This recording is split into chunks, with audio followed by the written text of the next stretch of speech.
Hello to everyone on this glorious Wednesday. You know, it's becoming more obvious. China's economy is doomed. And the one reason no one is talking about, and I mean no one is talking about, is the 996 rule. When you promote a psychotic working system where your people are working 6 days a week, 12 hours a day, 72 hours a week, where is the time to interact with anybody? By the time you get home around 10, you're already having to sleep, eat, back to bed. You get up by 6 or 7, take a shower, you're back to work. Where's the time for love, to go on a date? And you see the effect when China's having a very hard time having anyone have kids or anything. And it makes me wonder, as we take a walk in this glorious park here, it makes me wonder, what's the next step for China? Will they start to do things that will highlight love, that will highlight things that can bring more children into the world? We're at a crisis point with China, and I wonder if they are even capable of getting out of it. You have a mindset that cannot work. You have a frame of mind that cannot be in reality in this generation. Pardon me, I'm so passionate here. When will they begin to look on the inner, pardon the traffic? When will they begin to understand the problems? The reality is, maybe not never. I think it can be said, and it must be said here. Does China even care about its people? The economy is dying. You have a system that does not work. 996 has to go. 996 cannot continue to be what it is. You don't have a structure that will win. China likes to have this sense of control.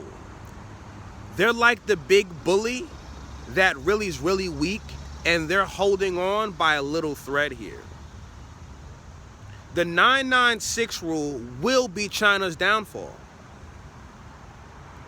How can you have a system, literally a system, that does not promote anyone being able to foster a real relationship? Just think about this for one moment. How many times do you hear about a great love story coming out of China? A great ambassador having a big wedding? Not much. It's not promoted. Most of the men in China feel like they can't even afford a date. In America, as we are starting to lean to a 4-day work week, you have China now that is literally still promoting this psycho idea of 12-hour work days, 6 days a week, 72 hours a week. How do you expect anyone to want to start a family if they can't even go on a date because they're exhausted by their work schedule? We praise the Chinese for being in tech. Well, go ask a tech worker in China how they feel. Overrun and exhausted. How many dates you've been on? How many chances do you have to find something? Until China puts down the 996 rule, until they start to foster a loving, caring relationship with their people, I don't know how they succeed. You see this. China is a glorified dictatorship. What I mean by that is this. Since they do a lot of business with things like Nike and have people come over there like a James Harden and LeBron James, who LeBron James is a player that I like, I'll be clear on that. They go over there and do things. They can sometimes even bring over influencer from fashion and try to make Shein look healthy and prosper, or they do that a lot in a lot of different countries. But still,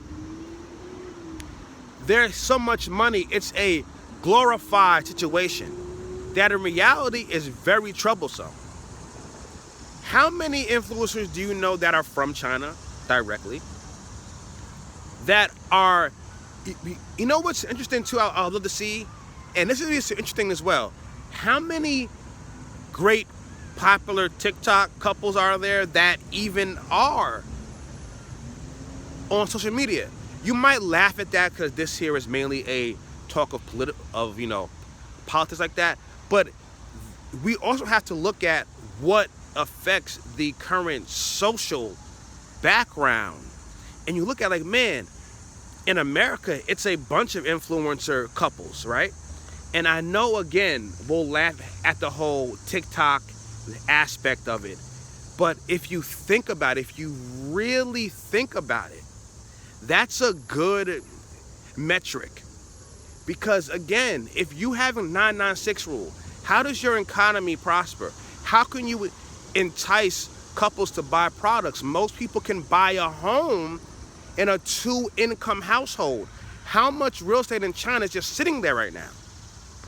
I just heard a story, I think it was either yesterday or the day before, where China has spent so much money building up their real estate, but they don't have anyone that can afford to even go inside of them. Why is that? Because most of the time you need a 2-family income home in order to afford anything and still have some left over to save for the future, in order to have enough to go for a date. You know, pardon the traffic here. The people don't just want to pay rent and then that's their life. People want to be able to pay their rent or their mortgage and still be able to go out. Go get a damn cup of ice cream. Go get their favorite dish in China from their favorite restaurant. You cannot do that in their current system. So China has to ask itself, what does it want? And you know, I could have done this videos on this channel in a proper room with lighting and stuff, but I really like the authenticness of doing it live wherever you are when you're thinking about the topic. China's really in a tough spot here, and you wonder, can and will they recover? How do they recover from this? I think the biggest telltale is this. China is so blinded by, oh, let's just build more real estate and look impressive to the rest of the world. There's not enough people to afford the real estate. They don't feel like if they go date, they're going to get anything from it. So that's where we are with China. The economy will continue to struggle until you get away from 996, until you start promoting relationships, because it works hand in hand. Once you have them stop this whole thing of, okay, I'm going to be on some work nonstop, they'll have time to actually go out and mingle or go online and find dates, whatever. But this current system cannot and will not work. China's on the clock, and so is their damn economy.